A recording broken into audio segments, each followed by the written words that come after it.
अस्सलाम वालेकुम दोस्तों, कैसे हो? उम्मीद है कि सब खैरियत से होंगे। अल्लाह आप लोगों को ऐसे ही खुश रखे। आज की कहानी पूरी सुनना जरूर, बहुत दिलचस्प है और बहुत कुछ सीखने को मिलेगा। कहानी यह है कि मेरी जब नई नई शादी हुई थी तो मैं बड़ा खुश था, क्योंकि अल्लाह ने मुझे वैसा ही हमसफर अता किया था, वैसे ही बीवी अता किया था जैसे मैं चाहता था। प्यारी सी, दोस्ताना सी, समझने वाली, केयर करने वाली और मॉडर्न भी। हम दो भाई हैं। बड़ा भाई अपनी फैमिली के साथ अलग रहता है और अम्मी मेरे साथ रहती है, और बाबा को गुजरे हुए 2 साल हो चुके थे। अब मेरी फैमिली में हम 3 लोग ही थे, मैं, मेरी बीवी और मेरी अम्मी। मेरा सारा वक्त बीवी के साथ गुजरता था। ऑफिस जाता था तो वहां से फोन करता था अपनी बीवी को, हाल चाल पूछता था। नया नया हमसफर था, जरा उसके बिना उदास हो जाता था। सुबह जब ऑफिस जाता तो अम्मी अपने कमरे में बैठी कुरान पाक की तिलावत करती रहती थी। रात को जब आता तो अम्मी को सलाम करके मैं अपने कमरे में सना के पास चला जाता था। सना मेरी बीवी का नाम है। मेरे सुबह शाम बस ऐसे ही गुजरते थे। अम्मी के पास बैठने का वक्त ही नहीं मिलता था। मैं खाना भी अपने ही कमरे में खाया करता था सना के साथ। एक दिन अम्मी मुझसे कहने लगी, ओए मेरे नालायक बेटे, अपनी मां का भी जरा हाल चाल पूछ लिया कर। हफ्ता हफ्ता हो जाता है तुम मुझसे बात ही नहीं करता। मैं शर्मिंदगी के साथ हल्का सा मुस्कुराया। मैंने कहा, अम्मी जान, आपको तो पता है ऑफिस में बहुत सारा काम होता है, मैं थक जाता हूं बहुत। अम्मी ने कहा, हाँ हाँ ठीक है, कोई बात नहीं। मेरे सर पर हाथ फेरा और मुझे दुआएं देने लगी कि अल्लाह मेरे बेटे को बुरी नजर से बचा। कहने लगी, जा बेटा अब जाकर सो जा, सना तुम्हारा इंतजार कर रही होगी। मैंने कहा, ठीक है अम्मी जान, और मैं कमरे में चला गया। अम्मी के उस दिन घुटने में दर्द था शायद। वो मुझसे कहना चाहती थी कि मुझे डॉक्टर के पास ले जाओ, लेकिन जब मैंने कहा ना कि मैं थक गया हूं, उस दिन अम्मी ने मुझे आराम करने के लिए कहा। मैं जैसे ही कमरे में गया तो सना मेरी प्यारी बीवी मुझसे कहने लगी कि यार मुझे आज बर्गर खाने को दिल कर रहा है, जाओ ना जल्दी से लेकर आओ ना मेरे लिए। मैंने घड़ी की तरफ देखा। मैंने कहा, मेरी जान 10 बज रहे हैं। सना ने मुस्कुराकर कहा, तो क्या हुआ, जाओ जाकर बर्गर लेकर आओ, मुझे बर्गर खाना है। मैं सना की मोहब्बत के आगे मजबूर था। मैं जब कमरे से बाहर आया तो मैंने देखा कि अम्मी अपने ही हाथों से अपने घुटनों को दबा रही थी। शायद उनको बहुत ज्यादा दर्द था, लेकिन मैं अम्मी को इग्नोर करता हुआ मैं बाइक स्टार्ट करने लगा। अम्मी ने पूछा भी, कहां जा रहे हो तुम इस वक्त पर मेरे बेटे? मैं बोला, अम्मी वो सना के सर में बहुत दर्द है ना, उसने कुछ खाना नहीं खाया है, मैं उसके लिए बर्गर लाने जा रहा हूं। अम्मी ने ठंडी आह भरी, कहने लगी, इससे अच्छा होता तुम उसे डॉक्टर के पास ले जाते। खैर, अब जब तुम जा ही रहे हो तो मेरे घुटनों के दर्द के लिए कोई अच्छी सी दवाई लेकर आना। मैंने कहा कि ठीक है, और मैं बाजार चला गया। बर्गर की दुकान पर काफी रश था। वहां मुझे एक दोस्त मिल गया, उसके साथ मैं गपशप करने लगा। इतने में बर्गर तैयार हो गया और मैं सिर्फ बर्गर लेकर घर आ गया। अम्मी ने लंगड़ाते हुए दरवाजा खोला। मैंने बाइक एक तरफ खड़ी की और सना के कमरे में जाने लगा तो अम्मी ने पूछा, बेटा मेरी दवाई नहीं लाए? मैंने सर पर हाथ रखा और कहा, ओफो अम्मी, मैं तो दवाई भूल ही गया। ठीक है, मैं अभी लेकर आता हूं।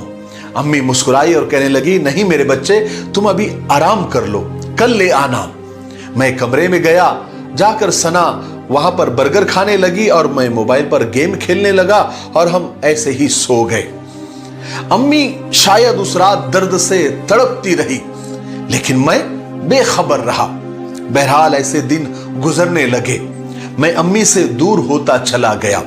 हफ्ते में कभी एक बार मैं हालचाल पूछ लेता था बस, वरना अम्मी के कमरे में मेरा कब जाना होता था। और बड़ा भाई तो कभी अम्मी से मिलने ही नहीं आता था। हालांकि बड़े भाई का घर करीब ही था, वो तो अपने बीवी बच्चों में खुश था, उसे कोई परवाह ही नहीं थी। अक्सर अम्मी मुझसे पूछा करती थी कि वकास बेटे, तेरे भाई का क्या हाल है, बेचारा पता नहीं वो किन किन मुसीबतों में घिरा हुआ होगा। अम्मी हमेशा अफसुर्दा लहजे में कहती थी कि कल मैंने उसे देखा था, उसकी दाढ़ी बड़ी हुई है, बाल बिखरे हुए हैं। वकास बेटे, जरा भाई का जरा हाल पूछ लिया करना, सब खैर तो है ना। अम्मी जरा तड़प कर कहने लगी और दुआएं मांगने लगी कि अल्लाह मेरे बच्चों की मुश्किलों को आसान फरमा। मैंने थोड़े सख्त लहजे में कहा, अम्मी उसको तो आपकी जरा भी परवाह नहीं है, और एक आप है जो हमेशा उसी के गीत गाते रहती हो। मां मुस्कुराई, कहने लगी, हाय मेरे बच्चे, वो बड़ा सीधा साधा सा है, इसलिए उसकी फिक्र होती है, वो खुद परेशान होगा इसलिए मिलने के लिए मेरे पास नहीं आता होगा। मैं गुस्से से बोला, वो और परेशान नहीं है, कल ही उसने अपने साले को नई बाइक दिला कर दी है, 1.5 लाख रुपए की, वो कहां से परेशान होगा। मां चुप हो गई, मैं महसूस ही नहीं कर पाया। लेकिन अम्मी हर गुजरते दिन के साथ कमजोर होते जा रही थी। बहरहाल ऐसे ही दिन गुजरते रहे। मैं जिस कंपनी में जॉब करता था, उन्होंने मुझे ट्रांसफर करने का प्लान बनाया। मेरे लिए वहां नया घर भी दिया और नई गाड़ी भी दी। मैं बड़ा खुश था। मैंने आकर सना को बताया। सना तो खुशी से झूमने लगी। अम्मी जो है आहिस्ता आहिस्ता हमारे पास आई और पूछने लगी, बेटा किस बात का शोर हो रहा है।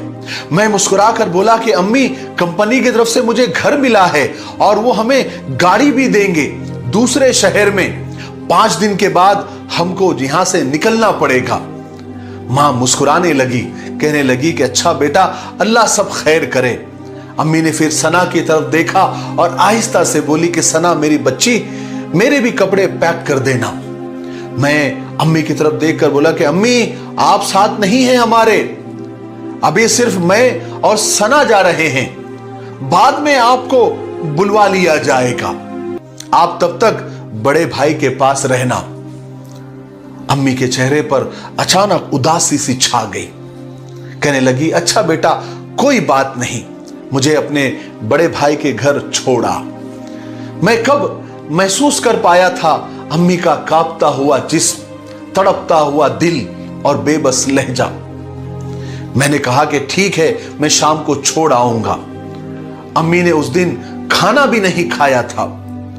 अम्मी शायद उस दिन बहुत रोई थी। शाम को मैं भाई के घर गया, अम्मी भी साथ थी। सलाम किया, भाई खाना खा रहा था। भाई ने हमको देखकर थोड़ा आर्टिफिशियल मुस्कुराया और एक फॉर्मेलिटी के तौर पर कहा कि आओ खाना खा लो। मैंने कहा शुक्रिया। फिर भाई की तरफ देखकर मैंने कहा कि भाई, अम्मी आज से आपके पास रहेगी। भाई एकदम चुप, थोड़ी देर कुछ बोला ही नहीं। फिर अचानक बोल पड़ा, क्यों तुम थक गए हो। मैंने कहा नहीं, मैं असल में जॉब के सिलसिले में बाहर जा रहा हूं, दूसरे शहर जाना पड़ रहा है, कुछ महीनों के बाद मैं अम्मी को बुला लूंगा। भाई अम्मी की तरफ देखकर बोलने लगा, हाँ हाँ, अब ये बोझ मेरे गले में तू डालकर चला जा, मैं खुद बहुत तंग हूं। भाई तू अपने साथ अम्मी को ले जा, यहां मत छोड़। भाभी भी गुस्से में बोली, क्यों तेरी बीवी नहीं संभाल सकती, हम तो खुद 2 रोटी के लिए यहां पर तंग है। मैंने भाई से कहा कि भाई आप टेंशन न ले, मैं अम्मी के लिए हर महीना खर्चा भेज दिया करूंगा। अम्मी कुर्सी पर बैठकर ये सब कुछ देख रही थी। मुस्कुराकर कहने लगी कि मेरे बच्चों, क्यों झगड़ते हो मेरी वजह से। ऐसा करो, मुझे ओल्ड एज होम में छोड़कर आ जाओ, आश्रम में छोड़कर आ जाओ। मेरी जिंदगी ही कितनी बाकी है, थोड़ा सा सफर रह गया है, मैं वहां काट लूंगी। ये कहकर अम्मी उठकर जाने लगी। अचानक अम्मी को चक्कर आ गया और वो जमीन पर गिर गई और बेहोश हो गई। हम जल्दी से अम्मी को हॉस्पिटल लेकर गए। डॉक्टर ने चेकअप किया और उसके बाद कहा कि तुम्हारी अम्मी को दूसरा हार्ट अटैक आया है। क्या कोई परेशानी है घर में? कोई टेंशन तो नहीं ली अम्मी ने तुम्हारे? मैं थोड़ा नजरें चुरा कर कहने लगा, डॉक्टर साहब घर में छोटी मोटी बातें तो होती रहती है। अम्मी बाजू में बेहोश पड़ी हुई थी। मैं खड़ा हुआ था, मैं पास में ही खड़ा हुआ था। जब अम्मी को होश आया तो अम्मी को बोला तक नहीं जा रहा था। शायद अम्मी को पैरालिसिस यानी फालिज का भी अटैक हुआ था। अम्मी जैसे सबसे बेखबर हो गई थी, खाना पीना तक छोड़ दिया था। हम एक हॉस्पिटल से दूसरे हॉस्पिटल, दूसरे से तीसरे हॉस्पिटल पर लेकर गए, लेकिन कहीं कुछ इलाज नहीं हो रहा था। कोई दवाई असर ही नहीं कर रही थी। मैं बहुत परेशान हो गया। भाई भी मेरे साथ में था, वो भी अम्मी की ये हालत देखकर तड़पने लगा था। आखिर डॉक्टर ने कहा कि अपनी अम्मी को घर ले जाएं और उनकी खिदमत करें। जितनी भी जिंदगी उनकी बची है, बाकी अल्लाह मालिक है। हम अम्मी को घर ले आए। अम्मी बिल्कुल खामोश हो गई थी, जैसे बिस्तरे मर्ग पर होते हैं। ना कुछ खाती थी, ना किसी से कोई बात करती थी। एक दिन मेरे एक दोस्त ने मुझे बताया कि एक बुजुर्ग है, बड़े अल्लाह वाले हैं, जाओ अपनी परेशानी उनको बता दो, शायद वो कोई इलाज बता दे या कोई दुआ कर दे तो वो ठीक हो जाए। मैं बुजुर्ग के पास पहुंचा।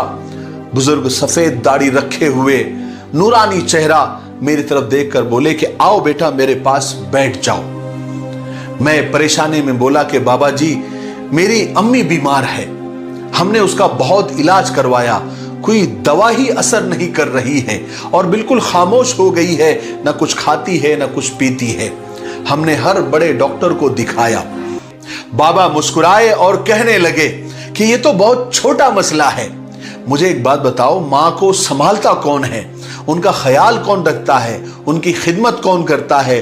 उनको दवाई वगैरह कौन पिलाता है? मैंने आहिस्ता से कहा कि मेरी बीवी उनका ख्याल रखती है, उनको दवाई वगैरह देती है।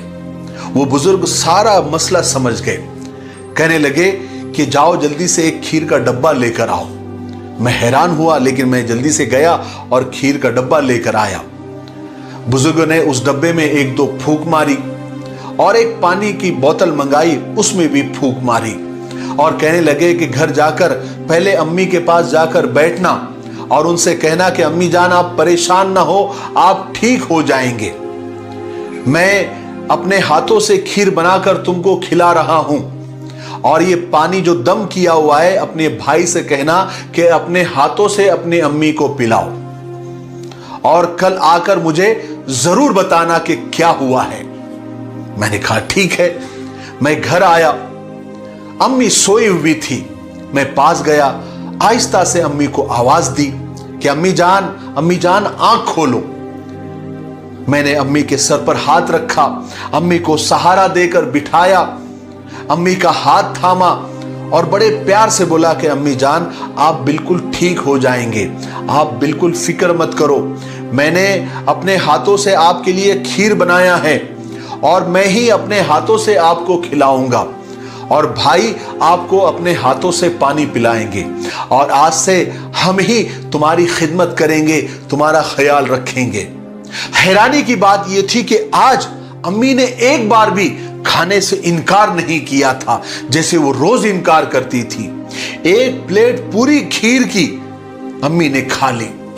जब पानी मांगा तो भाई ने आकर फौरन अम्मी के मुंह से पानी का गिलास लगाया। मैं हैरान था कि अम्मी ने सारा पानी भी पी लिया। मैंने अम्मी से पूछा कि अम्मी और खीर खानी है? तो अम्मी ने हां में सर हिलाया। फिर मैंने दूसरी प्लेट खीर की लाई, अम्मी ने वो भी खा ली। जब अम्मी ने अच्छे से खा लिया पी लिया तो मेरे दिल को एक अजीब सा सुकून महसूस होने लगा। अम्मी का हाथ हरकत करने लगा। अम्मी ने मेरे सर पर हाथ रखा। मैं बहुत रोया। दिल में सोचा कि वो बाबा तो बड़े पहुंचे हुए हैं। जिस बीमारी को डॉक्टर ने ला इलाज बता दिया था, बाबा के एक दम से अम्मी खाने पीने लग गई। दूसरे दिन मिठाई का डब्बा लेकर मैं बाबा जी की खिदमत में पहुंच गया। बाबा जी मेरे चेहरे को देखकर ही समझ गए। मैंने सलाम किया और अदब से जाकर बोला कि बाबा जी मैं आज भी खीर लाया हूं, आज आप इस पर भी दम कर दे। कल आपकी दम की हुई खीर माँ ने पूरी खा ली, हमको बहुत खुशी हुई। बाबा जी बोले, तुमने अपने हाथों से खिलाई थी? मैंने कहा, हाँ मैंने मेरे हाथों से खिलाई थी। बाबा जी ने मेरे कंधे पर हाथ रखा और एक लंबी सांस ली और कहने लगे कि बेटा सच बताऊं, न मैंने उस पानी पर कुछ पढ़ा था, न मैंने उस खीर पर कुछ पढ़ा था, कुछ भी नहीं। बेटा जब तुमने बताया ना कि अम्मी इतनी ज्यादा बीमार है और बहुत ज्यादा बीमार है और तुम्हारी बीवी उसकी खिदमत करती है, तभी मैं समझ गया था कि माँ को अपने बेटों की मोहब्बत चाहिए थी। बेटा माँ कब पूरा संसार मांगती है? जब बेटा मुस्कुराकर माँ से जब पूछता है ना कि अम्मी आप कैसी है, तो खुदा की कसम माँ कितनी भी बीमार हो वो अपने आप को तंदुरुस्त और सेहतमंद समझती है। औलाद के मोहब्बत भरे चंद अल्फाज ही माँ के लिए शिफा बन जाते हैं। बेटा काश तुम पहले ही माँ को अपने हाथ से दवा दे देते या खाना खिला देते तो तुम्हारी माँ कभी बीमार ही नहीं पड़ती। बेटा एक बात पूछूं, क्या तुम दो भाइयों के लिए ये माँ बोझ बन गई है जिसके आंचल तले तुम परवान चढ़े हो? बाबा का ये कहना था कि मेरे आंखों से आंसू बहने लगे। मैं कहने लगा कि बाबा मैं भटक गया था, मैं अम्मी जान का दर्द महसूस ही नहीं कर पाया। बाबा मुस्कुराए और कहने लगे कि बेटा माएं कभी औलाद से नाराज नहीं हुआ करती, बस जीना छोड़ देती है। जाओ बेटा अब जाकर अपनी जन्नत को अपने सीने से लगा लो। बेटा उनसे पूछो मां का मकाम जिनकी माएं कब्रों में जाकर सो गई है। मां के बिना दुनिया एक कब्रिस्तान है। बेटा मां को दवा की नहीं तुम्हारी जरूरत है। मैं तड़प उठा। उतने में ऑफिस से मुझे फोन आया कि आप कब बाहर जा रहे हैं, यानी दूसरे शहर में। मैंने साफ इनकार कर दिया। मैं कहने लगा कि मैं अपनी अम्मी के साथ ही रहना चाहता हूं। फिर उसके बाद मैं और भाई अम्मी के साथ ही रहने लगे। 2 साल गुजर गए हैं, अम्मी बिल्कुल ठीक हो गई है और हम बहुत खुश हैं और हमने नया घर भी बना लिया है। मेरे भाइयों बहनों और दोस्तों, अपने माँ बाप की कद्र करें। वो कब औलाद से पूरा जहां मांगते हैं, वो तो बस मोहब्बत एहसास के तलबगार होते हैं। अगर कोई भी अपने माँ बाप से या उनके माँ बाप उनसे नाराज है तो अल्लाह के लिए जाएं और उन्हें राजी कर ले। खुदा की कसम माँ को सीने से लगाकर तो देखो, आपकी दुनिया बदल जाएगी। हर दुख खुशियों में बदल जाएगा। खुदा करे किसी के दिल में उतर जाए ये माँ बाप की मोहब्बत। अस्सलामु अलैकुम व रहमतुल्लाहि व बरकातुहू।